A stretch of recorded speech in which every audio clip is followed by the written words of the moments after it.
Hello and welcome to the Silicon Alley Podcast. Super excited you could join me today. I'm William Glass, CEO and co-founder of Ostrich, and of course, your host of the Silicon Alley Podcast. Now, on the Silicon Alley Podcast, I talk to entrepreneurs and top performers to understand what it truly takes to grow and scale a business. You'll get actionable insights that you can apply in your own business and life. And on today's episode, I sit down with Nick Hughes, the founder and CEO of Founders Live, a company that's focused on fostering entrepreneurship globally. Before I jump into what you can expect on today's episode, if you've not already, please make sure to subscribe and follow Silicon Alley Podcast so you get notified when episodes drop every Friday. And of course, if you hear something you like, please be sure to share the podcast with others on social media, text, email, or however you prefer.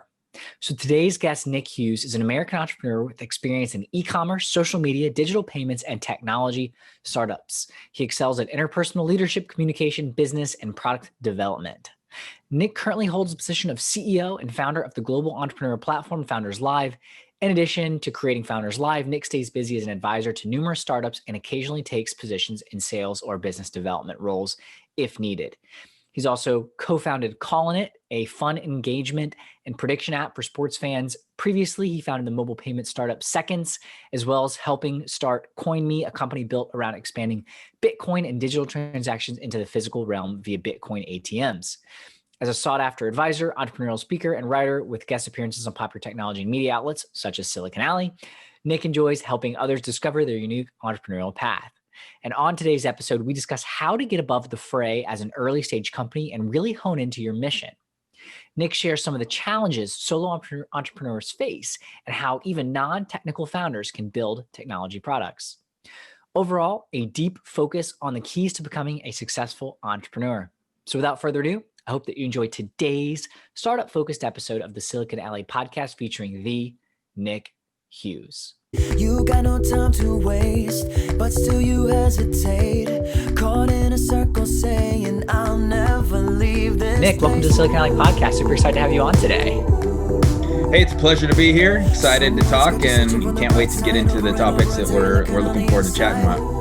Yeah, exactly. I'm really excited to talk to you specifically because, one, you're deep into entrepreneurship, both personally having started a number of ventures, as well as what you do to foster community and support entrepreneurs. So I'm really, really excited to dive into that. And I think a great way to start the conversation today is, where does your interest and passion for entrepreneurs and entrepreneurship come from?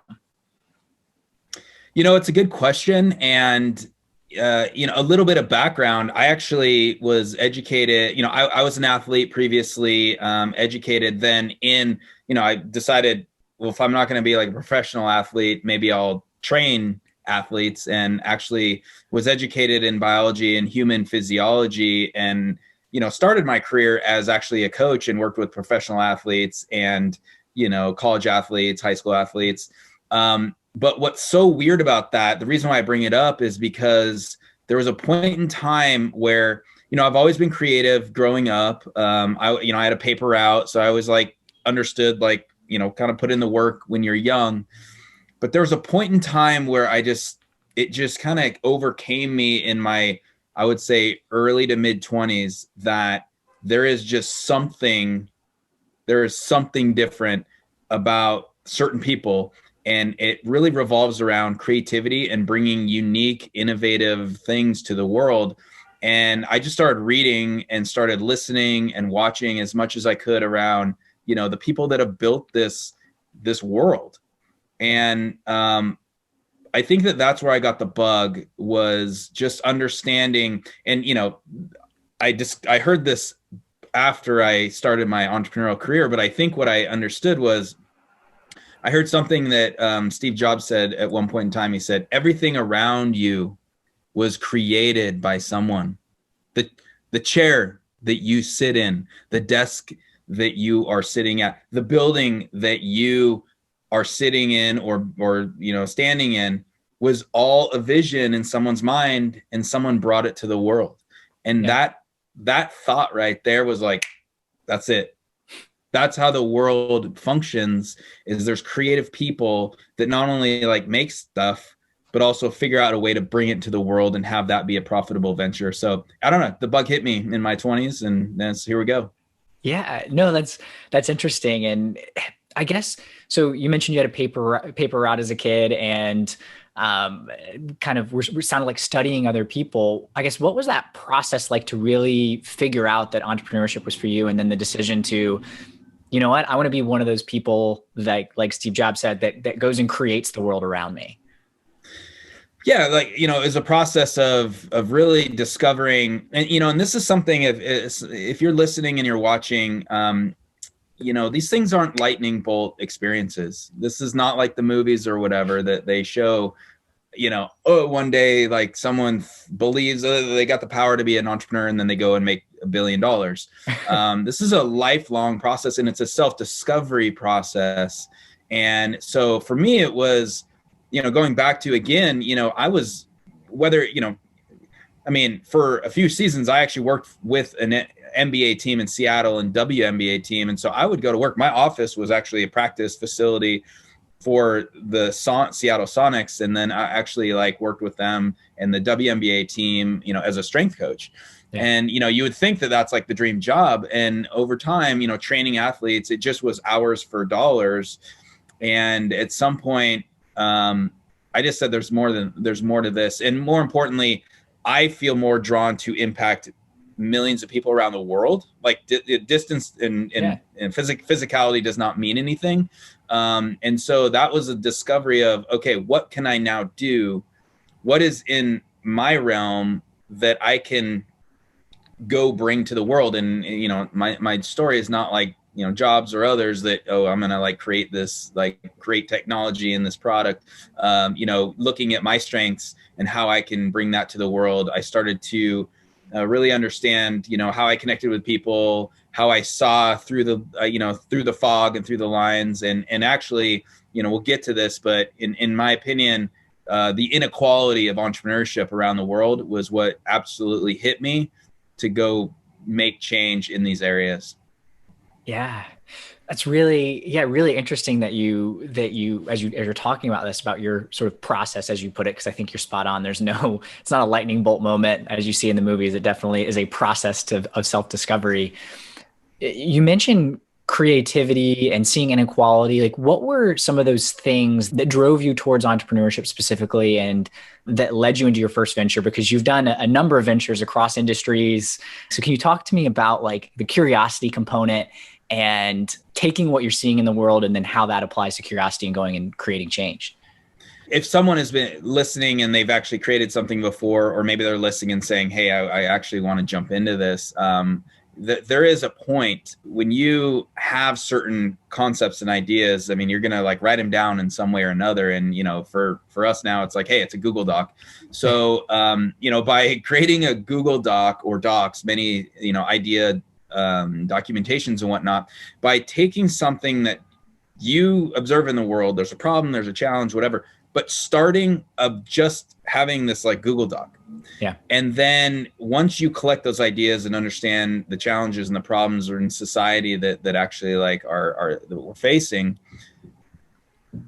then just creating something from a Google Doc that then is birthed into the world. And then, there's maybe some technology around it. And then, it get released in the world and people are using it in your community and then in your city and then in your country and then around the world. That process is absolutely fascinating and it's addicting.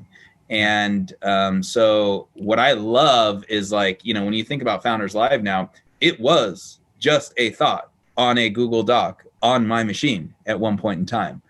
And for it to now be impacting people around the world in Zimbabwe and in Argentina and, Lagos, Nigeria, London, Russia, you name it, it's humbling. But that's what feeds the creative spirit, is when you see these things come to life and they actually make positive change. That's what keeps you going. Right. So that to me is just the creative process is absolutely amazing. And, I'm here to stay. Love it. Yeah. So you alluded to it earlier with inequality and now starting to talk about what Founders Live does globally. Can you talk to me about the inequality that you see in entrepreneurship and why Founders Live is this global organization and your approach to fostering entrepreneurship and leveling the inequality playing field, so to speak? Right. It's a great question. And the angle that I take on this is I encourage people to think about, when you think about worldwide and you think about the human population, and then you think about the segment that's quite small that has, created something, raised venture capital, or even just, seed capital in general, and then, maybe grown that company and has become successful. And typically this is a Silicon Valley thing, or at least, I'm simplifying it, but when you take, almost 8 billion people around the world, and then you look at the amount that have reached those levels, it's literally a sliver. And more importantly, you can think about it as the tip of the iceberg, right? Yeah. So when you're in the ocean, you're out there, and there's this thing sitting in the water. Well, that underneath the level of water, there is a massive thing. Yeah.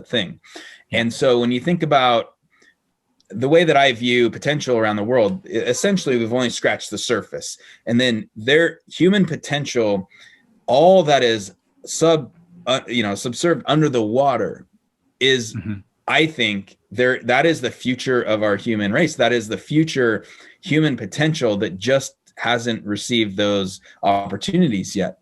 So that's where, when I look at, entrepreneurial equality, we say, it doesn't matter what you look like. It doesn't matter where you were born. It doesn't matter what language you speak. It doesn't matter what country you live in or city you live in.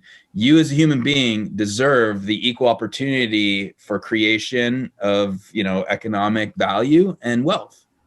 Yeah. And bringing, and that means equal opportunity. What is that around? Okay. Access to the network of people, because the absolute truth is that you can't do this in a vacuum. You need to feel the energy from other people. You need to understand, okay, how did you do that? We learn through those networks and connections of people. And that's why Silicon Valley is, or even Silicon Alley. That's why it's so, dense. And, secondly, access to the right information. You can't learn entrepreneurship in a textbook, and especially something that was written 10, 20 years ago. Yeah. I mean, the world changed in March, but more importantly, it just changes all the time in terms of dynamics of business and technology and all that. So access to the right information, access to resources and capital. I mean, absolutely. The access to capital globally is so dysfunctional.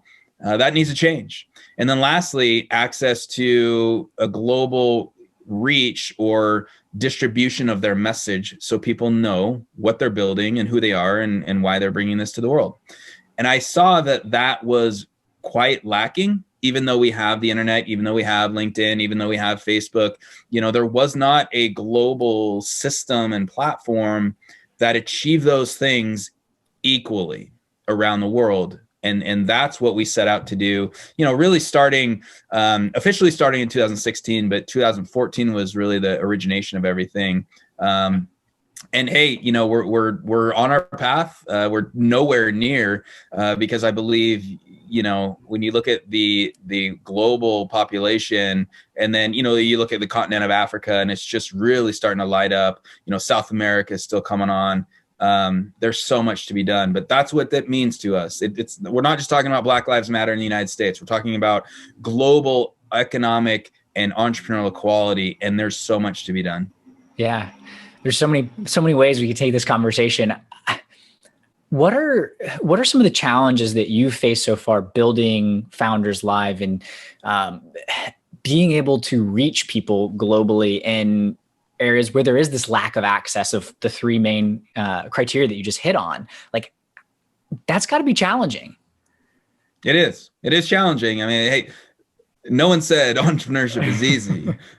I say it's a great life, and I say it's a great opportunity, but no one said it's easy. And look, many challenges for sure. I would say a few are look, as the world is so full of distractions, it is so difficult to bring something to the world that you're desiring people to pay attention to. And, look, this could be a clothing brand. It could be a SaaS product. It could be a network or a community. But I'm telling you that, as an entrepreneur and as a founder and a creator, it is your job to figure out how you break through that noise. Yeah. And so we've done a good job, but the challenge is, how do you actually rise up above that like initial level of competition? And to be crude, I'm just going to give an example. Sure. I kind of view early stage entrepreneurship and just like the normal rat race fight of startups is like that first level is just like a pile of people just doing this, man. It's just like everyone's crawling over each other and everyone's like, elbows and like, we're battling for mind share, right? Yeah. And you're going to pitch events like Founders Live and you're trying to get into Techstars or Y Combinator or like all these accelerators, and it's an absolute just wrestle match of, I need to get above the fray. Yeah. And we've done that, right? But the key here is, so the big challenge I would say was, how do we get out of the noise and get into a signal and then get above that pile of people just throwing elbows and fists, because it's really difficult. And I think we did that, but I would say that's the first challenge. And we can talk about that after this. Yeah. I would say the next one is, it is access to capital, and, we're not immune to, Founders Live and what we do. We're not immune to, there is a bottleneck of capital. There is not a lack of capital in this world. There is a bottleneck to where it's being distributed. And, this is getting into VC economics and all that, but geez, when you see all the mid to large venture capital firms raising, hundreds of millions or billions of dollars, when you see these new SPACs being created at hundreds of millions or billions of dollars, and could you imagine what that could do if applied to more directions of the early stage? So, I would just say, we're scrappy and we're doing great stuff with the amount that we've been able to bring in. But, access to capital and resources is always a thing that's going to be difficult. And so you have to figure it out. You have to, as an entrepreneur, figure out how to navigate that and around that initially to get to that next level. And that's what investors are looking for. Yeah. No, I love the way that you describe that, a bottleneck. It's not that there's a lack of capital, it's a bottleneck to get access to it. And I think that that's a great way to look at it, especially if you look at right now in the pandemic, how much money we're printing as the United States globally to try to get our ways out, to dig ourselves out of the mess that the pandemic has created for us. So I think that's a great way to frame it. I want to go back though to your first point, as you said, how do you get over the elbows and fists and above the fray and all of the noise? Because there's a lot of people that have an idea, that are starting something, that are doing something. So how do you prove that you've built something that's worth listening to and kind of rise above that and get into your own signal, as you put it? I teed you up, and that's a great question. And it's about finding your difference and your purpose and really your why. Simon Sinek has talked about that, and maybe that's a bit overused, but I can tell you, and anyone watching and listening, is you really have to get into what the heck are you here for? Like, what you created a business, and it's not just about making money and making a profit. Okay, so what is it? And so if you want to get above that fray, you really have to find the voice and the purpose of what you really represent in the world. And, for Founders Live, we established very early on core values that are incredibly meaningful, and they are the root and foundation of what we do. And, we talk about them quite often, and we have infused them in everything that we do. And when you do those sort of things, and you put a more purposeful envelope around your business or your organization, all of a sudden people are like, there's something about that brand. There's something about, that founder. There's something about this organization and company, and people pay attention. And so you want to get out, if you want to get out of the noise and get into the signal and get above that pile, you just find something to really stand for, and you start vocalizing that, and you start building around that purpose. And I'll tell you, you're going to get out of that. You're going to at least get to the next level, which is like, okay, you're up there. It's a little fresher air. And you're like, okay, it's time now. You have a little more space to actually establish your brand and your corner of the market, because it's much less competitive up there, because you actually stand for something. And then people remember who you are. They remember your brand and company. Do you know how many times, like how many startups and how many products and apps do you see a day, and then you just totally don't even remember it? Oh, you know? Yeah. There's so many. Yeah. So I would say number one is finding that purpose. And I would say the second one, and this is unique to Founders Live a bit, but obviously any company can do this, is you start to build an army around you and the brand of, either their ambassadors or their, employees or users. But, and quite frankly, it's, we have built, there's this like army that is building around Founders Live, because they buy into the core values, and because we actually put, our one of our main things is to give exposure and uncover undiscovered and highly talented people around the world. And when we're talking about like Nairobi, Kenya, and when we're talking about Harare, Zimbabwe, like it's a serious thing, because we are one of the first, especially US centric companies that come in and say, we value you equally as we value people in the United States or South America, and we want to help you get to where you want to be. And oh man, I mean, that right there, you can't fake that. But once you find your voice, that's how you start standing out from the fray. Yeah. No, Nick, I love that. I'm curious in terms of how do you identify those people? How do you really get people to buy in? I mean, you alluded to the core values and aligning on core values, but how do you turn someone that you meet on the street or through online, I guess, in this day and age, into someone that is bought into Founders Live and is an ambassador and is really pushing towards in the same direction that you are as an organization? With Founders Live, we call those our part of them are our city leaders. And so when we, so just a little bit more information on Founders Live, we're a global platform for entrepreneurship, and we power the pulse of early stage entrepreneurship around the world through our online community, as well as we have events that happen. These are pitch experiences and really celebrations of entrepreneurship that highlight at most 5 early stage companies every month, or every other month whenever they have the events. And they each have 99 seconds to pitch, and then 4 minutes of Q&A with the audience. So they're basically on stage for about 5.5 minutes. It's a very fast-paced value proposition pitch, and then the crowd votes on the winner. So these events at the time in person clearly were online, and we're actually finding some really, really cool new ways to build Founders Live as mostly digital, which has been really fun.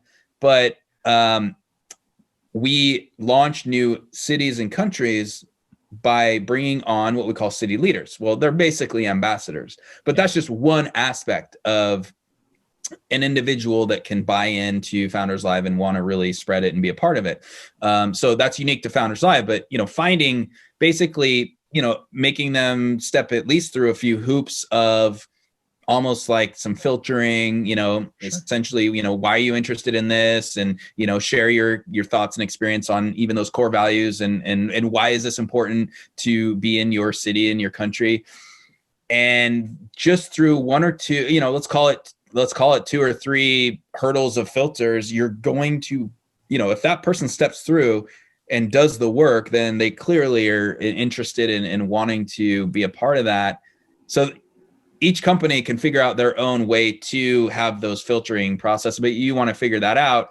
And, and then, for us with our city leaders, we bring them on and we have a conversation. There's an agreement to sign that illustrates that they are a city leader. They are going to, take ownership and run those events, and really give, put their city on the map, give those undiscovered, talented entrepreneurs in their city and country now a platform to stand on. That is something that we're really excited about. And so then they see the value of that and they jump on and want to build it. Nice. Yeah. I really like that way that you are able to filter and identify the people that then take ownership and then are spreading through having, supporting the other entrepreneurs or really talented people in their own locality. So I think that's a great way to really build that brand. And yeah, it makes a lot of sense. And Nick, you've kind of alluded to this already, but how did you go from that idea on a Google Doc to in 2014 deciding to start Founders Live, and then 2016 it sounds like really taking off? Like, what was that process like, and what led you to really start the business? Also, another great question. I love talking about this, and it really falls into the concept of just get that initial assumption and hypothesis out there and start testing it. Really the story is March 2014, I think it was like March 29th, 2014, had the very first event in Seattle, and we just put it on. And it was more like, hey, let's just have a good time, have some drinks and food, and bring these 5 companies. Like, we pre-selected these 5 companies and had a great event. And so, there was a winner that came out of it. And, at that time, I determined the 99 seconds of pitch time, 4 minutes of questions from the audience. The crowd will vote, not the 2 or 3 judges on stage. And we crystallized, even that first night, that kind of MVP. And so I just kept doing that over and over in Seattle every month, in Seattle, Washington, and it started to grow. And so by having the perspective of, I'm going to cost effectively put something out there and test it and see what works and see what doesn't, and have fun, obviously, at the same time, was able to start to see what was happening. And so it was kind of like, check mark, model, that works. Okay. Yeah. Then people started asking me like, hey, I see what you're doing in Seattle. Can we do that in other cities? And so we started to get inbound of like, we want to bring this to other cities. And then I just started actually talking to, the other entrepreneurs, not only in the United States, but around the world. And that's where I did my customer development and research to understand those areas that I said that are just a problem in the world. The lack of connection, lack of information, lack of, capital, and lack of, discovery around the world. And so, it was a process of, release, evaluate, iterate, add, remove what's not working, release, iterate, evaluate, add, remove what's not working. And, that takes some time, but it's the process. Right. And so, it's humbling to see that, every so often I go back to those documents, and I'm like, that was this is a funny side note. So it was actually called, so in 2014, my prototype was called Feature Friday. Okay. And Feature Friday became a thing in Seattle. Like, it was Friday night. We'd get, beers, wine, and, it turned into kind of like it was like a party, and it was fun.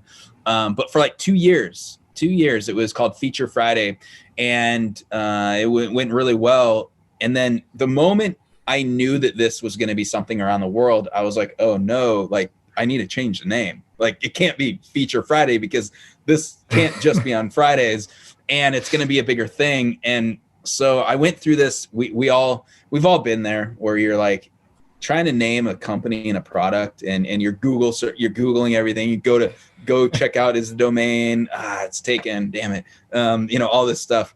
And I just remember it one day, like I was like, founder was a part of my process, and then like some other words, and all of a sudden it was like Founders Live. And I was like, Founders Live, Founders Live. And I went and like, I checked. What's amazing is when you Google something and there's like no results, like there was like nothing, like there was very little, if not any results. I go and look for I go to the domain, and like founderslive.com was available for like $10. And I was like, bam. And like, by the end of the day, I was like, oh my God, like it's Founders Live. And Founders Live, it's just a great name. It's a great brand, and it just really connected. And it's one of those where I still go back to those documents and look at like, the process of going from that Google sheet to getting it going, and then discovering like this is going to be a big thing in the world. So like we need a better name, and going through that process. Nuts. Yeah. No, yeah. Thanks for walking through that, because I think it's a great example of that MVP iteration process of just get something out there, see if it works. We can always figure out the name later once you realize that, hey, yeah, Founders Friday, yeah, it's not going to work. So, and here's another thing, and this is something that you all need to like really, really hear. You know, I'm not technical, and you know, I'm a sole founder in this, and it's only because it happened that way. It just like, you know, I've got a lot of developers, friends, and a lot of people that have helped out. But going from that Google Doc to building a brand and building a business, 100% you can do that without technological skills or needing to code. There's so much out there now. And this was like 5-6 years ago. You know, we just started to put things together and, you know, building upon certain communities and using certain tools. Look, figure it out. You know, and they call it now the no code movement is actually definitely real. And there's very, you know, like there's many, you know, Airtable and things like Stacker, and there's things of other nature. Like just go out, figure out how to do it, and prove your model as quickly, most cost effectively as possible. And then you can actually start building more technology, but you don't need to actually hack on something for 6 or 12 months. You don't need to build an app. You can prove the whatever you're doing with things that are on the shelf. And there's nothing wrong with that. More importantly, it will increase your acceleration early on to prove if you're onto something, or actually prove that, oh, geez, I'm glad I didn't waste $500,000 on that because it wasn't going to work anyway. So that's important to know. That's really, really important to know. Yeah, no, I love that. That's what we've done with Ostrich, which is the fintech company that my co-founder and I are building. Is we use no code, right? We use AppGyver, which is a great tool to visually build. You can build mobile apps, web on it in one place, and then use Firebase, which is Google's product that is like a great database where you don't have to really know how to code, and you can kind of slap it all together and test it out. So I love that. I think that's a great place for people that are non-technical, because so many people have great ideas, but they're like, well, I just don't know how to code. I got to find a coder. And then you move on with your life and you forget about it, and great ideas go to die. Yeah. I would just say there's such a way now. And, you know, let's go back to that. So that does create more challenges and problems though, because it's so easy to get going now. It's really difficult to get above that fray, right? So going back to what I said earlier is that's why your message, your purpose, your brand, what do you really stand for, and what do you mean, and what's the experience that people have with your product? It's much more important to have that now, because it's so easy to get going, right? Those are the things to think about. Yeah, that's a really great point. Now that it is easier, that just makes the fray that you talked about earlier even more hectic and overcrowded. So I'm curious, Nick, do you have any examples of companies or individuals that really stand out that have, during your time with Founders Live, that you've helped support, that like you really just love their story and can share kind of their experience and show what the platform has done and can do for entrepreneurs and companies? Yeah, I'm going to share one story, at least one story, but this is a good time to bring in. We have what we now call Founders Live Primetime, and especially because digital and virtual they're here to stay and all that. I thought about this idea. So like, you know, I can't tell you how many times people are like, when are you going to do like a global competition, or when would you do, you know, what do the winners get? Right. So definitely this year we were able to release Founders Live Primetime, our global competition and our global celebration of entrepreneurship that's broken down into regions of the world. So we have Founders Live Primetime North America. We have Primetime Latin America. We have Primetime Europe, Africa, and then also Primetime Asia. And, you know, basically over time, it's five sections of the world that, you know, countries will fall into. And out of our Africa region, so we had Founders Live Nairobi this summer or early this fall. And then this woman won. And then she went to the Founders Live Primetime Regional for, actually we combined Europe and Africa for this year. And she ends up winning. And her company is called Lamazi Tribe.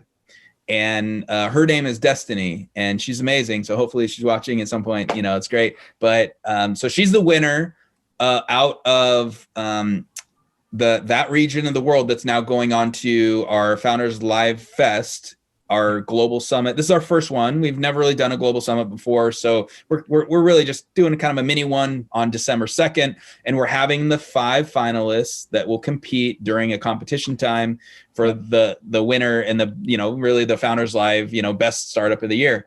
But her story is basically, she grew up, living in Nairobi, Kenya. And, she said that we live not too far from this recycling plant, and essentially whatever that means, but they're basically taking plastic or like taking these chemicals, basically I forget the full thing, but the wind and the pollution was actually coming into her community and really affecting people, maybe to like the point of cancer. And, not only is that a troubling situation, but secondly, the amount of recycling and trash that is not just in Nairobi, not just in Africa, all over our world is horrible. And so she said, look, we got to clean this up. And not only how do we pick up recycling, and especially like plastic bottles from all over, but we also need to fix our manufacturing process of how we create clothing.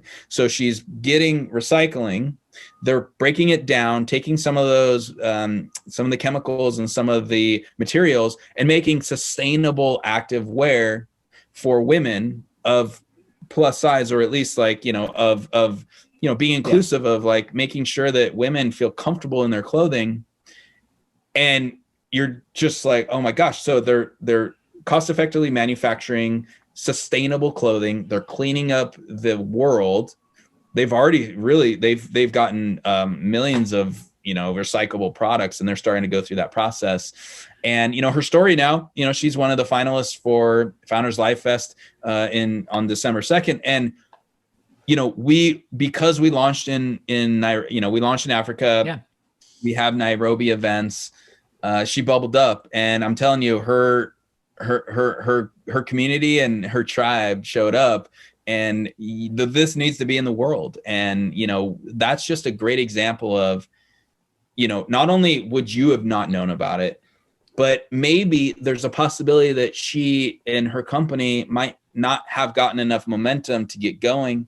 Well, they're now a finalist for Founders Live. They're going to be in front of people, and, they're going to get the momentum and the resources and what they need to get going. Like, that's just like, they're already going in there. And we're not taking credit for that, but that's the power of Founders Live, being able to bring that to the world's attention. Absolutely. Right? Yeah. That's so cool. That's awesome. I love that story. And like you said, you're bringing people and giving them access to a larger audience. And right now it's such a huge focus from, if you look at the trends in VC and where companies and people are putting money, it's towards clean energy and sustainability and all that. So it's definitely aligned, and it doesn't matter where the solution comes from, because the solutions can come from anywhere, right? As you said, there's no limit to great ideas. It's the access to the 4 keys that you've stated that really dictate whether a company or someone can really be successful as an entrepreneur. Yeah. So you're right. Nick, I'm curious, when you think about the vision for where Founders Live, where you see it being in 10, 15, 20 years, like, what does that look like? You're taking my own questions when I interview people as well. And these are not easy, right? This is not easy. But I can tell you that, let's go back to the iceberg analogy. And I think it's like, we're going to move down the iceberg, and there is, I believe, when you think about, let's say there's roughly 8 billion people on this earth, 7.5, if not 8 billion. Yeah. 1/8 of that So I believe that there is a billion, if not at least 500 million, if not a billion people that are incredibly talented and actually are like you and me, that are just like, we're capable, we're intelligent enough. They just don't have the opportunities literally to just get momentum and move forward.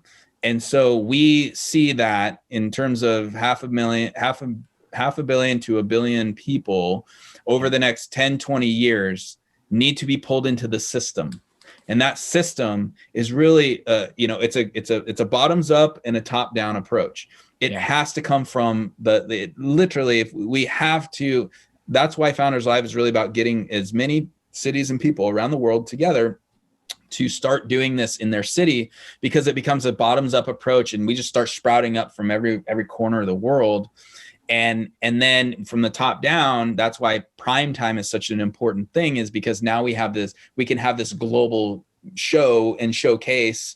And hopefully at some point in time, we've created our own media distribution, or we're partnering with larger corporations that want to have a part of this. So if you're watching, we would like to talk to you, but maybe it's our own. But when you look at a show like Shark Tank, that's great, but how many people are they turning away, and how many people are just not getting that opportunity? And we see this as an entire engine and system to really power the pulse of entrepreneurship. And a big thing to understand when you're listening to this, and you're like, okay, Nick, there's like accelerators and there's venture capital. Well, do you realize that they really only accept like 1/100th, if not 1/1000th?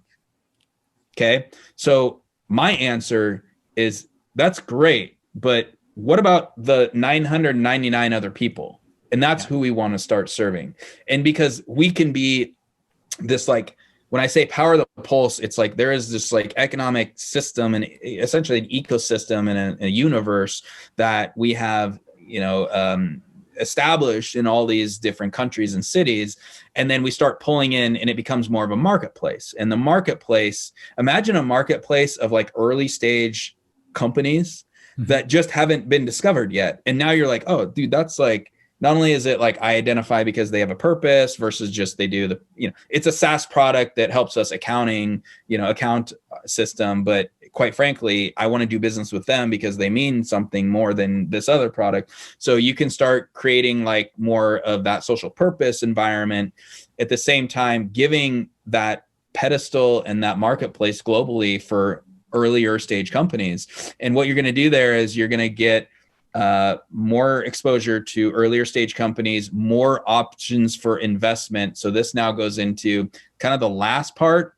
I know it's a lot. You asked me a big question, so I'm talking a lot here. I also believe that the investment and funding industry is really at a change point and an inflection point. And what is that? Well, look, the whole, with crowdfunding and the whole opening up to, people like you and me, that it's just like, why can't we invest in companies? Why can't we, if you're not an accredited investor, why can't you actually take part in that? And look, there's a ton of legal and, the SEC regulations. I get it, but that's thawing out.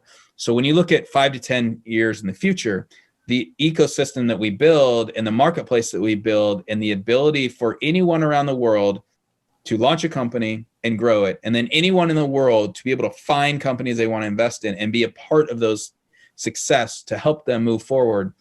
That's what we're building. And that's, it's going to be some time before it really takes shape, but that's what I'm excited about. And it's not just US. So like SEC regulations is really United States, but what about, as it kind of starts functioning globally, that's how we elevate, the countries out of Africa. Well, it's called wealth creation. It's called access to entrepreneurial and economic activity. And so we can help that, not just the startups, but people that want to invest in them as well. Yeah. No, I love that. And I appreciate you sharing the vision. I know it's grand, but that's the whole point, right? Is it's a big thing that you're working on. It's not just, a company to go make money. It's to change, as you said, the equality and access to entrepreneurship. Yeah. And last thing I'll say on this is, it's also important that, this is Silicon Alley. And, when you think about, the difference between venture size or venture companies versus other types of companies, entrepreneurship is everything. It's not just technology. It's not just venture oriented startups. And, I would encourage everyone to really look at the difference of those. But we believe that empowering people to be entrepreneurs in their own way on a global stage is what it's all about. And if that's taking investment from angels or venture capitalists or growth capital, that's awesome. And that's great. Know that path, be aware of that path. And if it's really, I just want to build this company, I want to make X amount of dollars a year, and I want to have a comfortable life, we can help that too. And so I think when you look at globally, over the next 10, 20, 30, 50 years, entrepreneurship is actually going to be the way. I don't think it's large corporations and your retirement package. I just don't think that that's the way. Yeah. No, and Nick, I'm glad you brought that up, because I think that there's a tendency, especially, name of the podcast, Silicon Alley, focusing on the VC backed, the high growth ones that just lose money to get market share because they've got $1 billion or however many hundreds of millions in their arsenal, versus the person that goes and starts a meaningful business in their community and have no plans to scale it globally, but they just want to change something that's local or important to them. And I think that's a great point, that entrepreneurship comes in so many different flavors. Absolutely.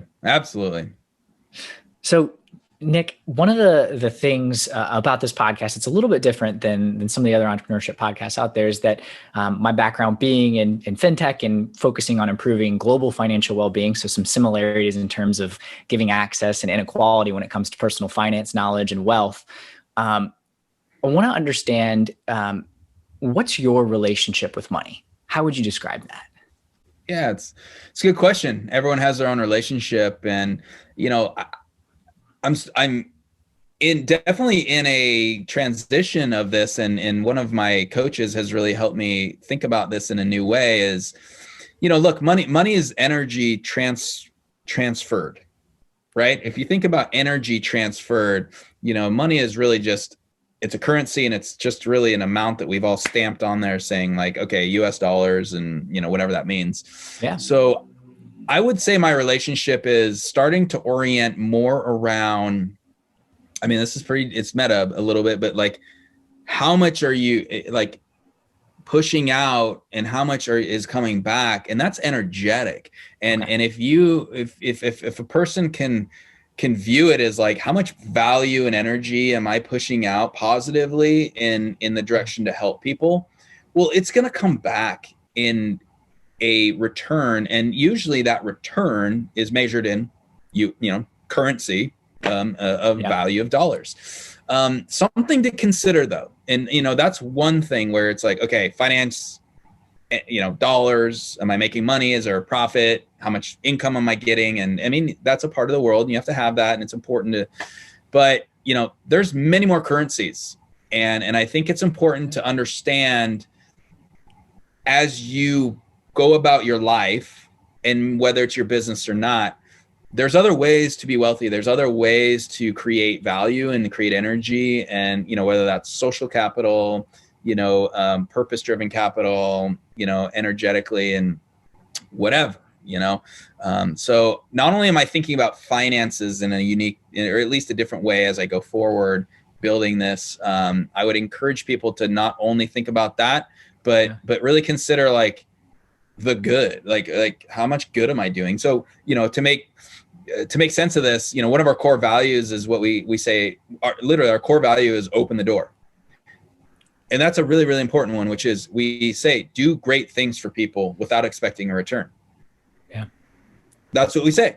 And what's crazy about that is if you think about that and you just start doing great things for people without expecting a return, the return to you is like tenfold. And that could be in investment opportunities. That could be as a co-founder of a company that you end up making hundreds of millions of dollars on. That could be as a new friend. That could be as like, someone just shouts you out on social media. But if you think about that, that's another currency that will result in actually more wealth from a financial standpoint, to a social standpoint, to a goodness standpoint. So that's the things that are on my mind right now. Yeah, I like that. Yeah, the open doors. Nick, what would you say is the best investment that you've made? Yeah. Founderslive.com.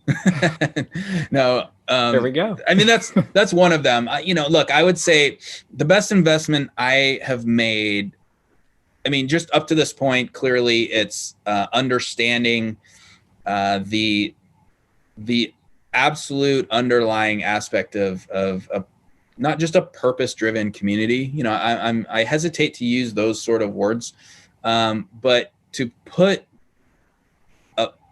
something out in the world that other people can get behind, and that investment is going to pay me for the rest of my life. And my purpose, my hope, is that legacy continues after I'm done. And so that's a well put down, that's a well done investment. Financially, we'll see the result of that. And, building a global portfolio of high potential companies around the world is obviously a good thing. And we're fine, and I'll be fine. But I would say the second one is, and I don't want this to be trite, but I will say that the investment of myself, in terms of viewing myself, growing every day, learning every day, in learning mindset of reading certain things, listening to certain things. Here's a really good slice about Nick. So this is so funny. I will discover articles and things online, on Twitter or, Medium or whatever. And if it's literally, which I love when they're 6-minute read or 10-minute read, if it's above 7 or 8 minutes, I literally email that to myself.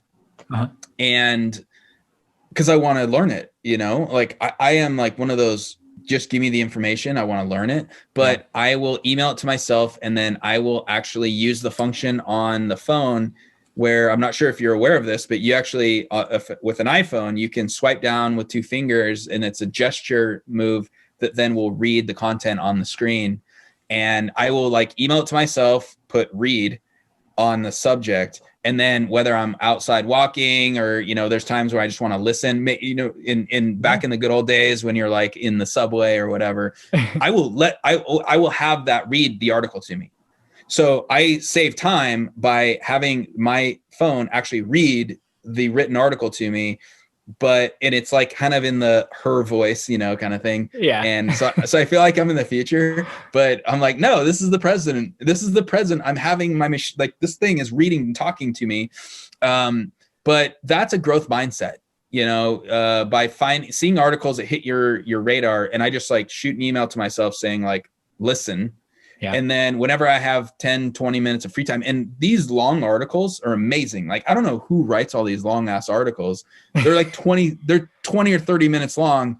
And I'm damn, but I just have it read to me as I'm going on a walk or, in transit.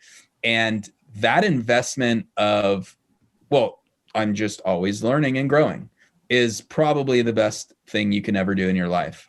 Yeah.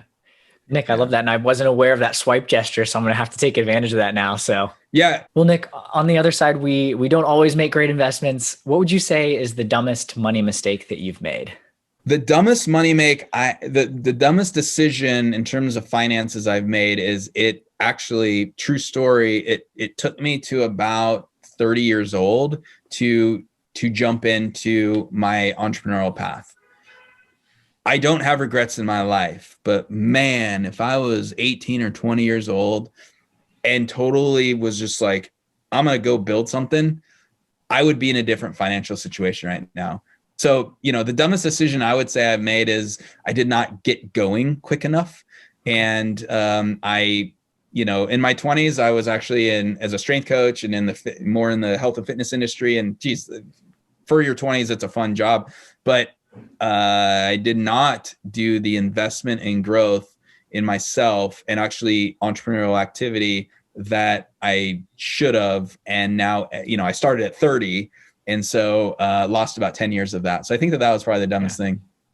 Gotcha. Yeah.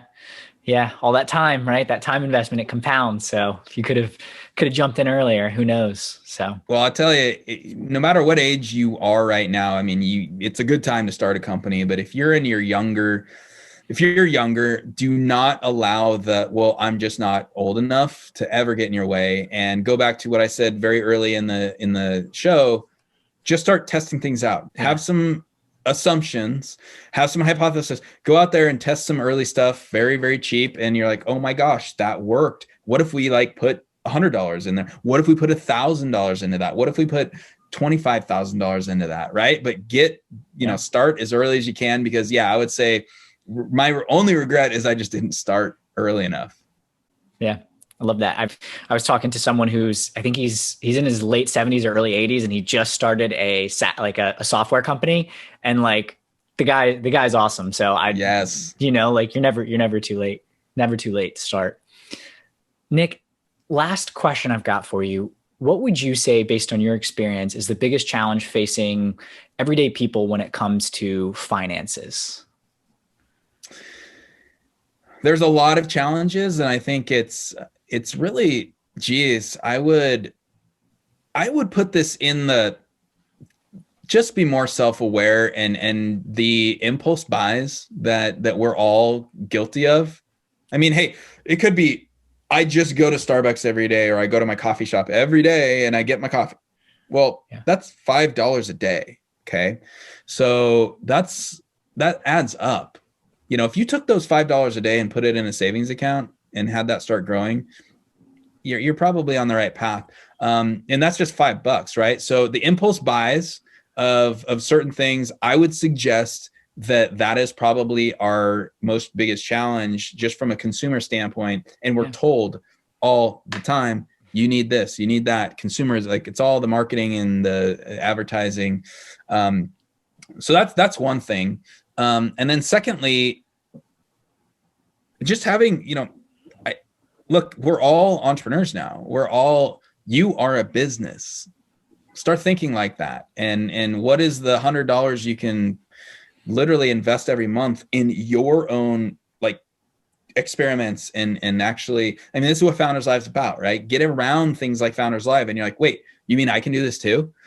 Oh, well, okay. So that's the second thing. So minimize the impulse buys and then use a certain amount of that to apply to your own process. And you're probably going to create a company and you'll realize you can be successful because of it.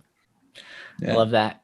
Well, Nick, I want to leave you with the last word, and thank you so much for sitting down. This has been a lot of fun, and I appreciate you sharing your journey, your experience, and what you're building and the awesome ecosystem for entrepreneurs that you've created with Founders Live. But I want to leave you with the last word, and please also let us know how we can find Founders Live and connect with you off the podcast. Absolutely.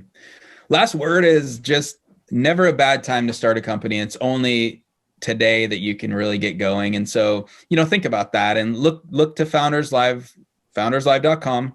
You can join there. We have a freemium model. So we have, subscription memberships, as well as there's a free door you can get in as well and just dink around and check things out. And this is something I heard that from Oprah actually. And, she says, you are what you believe.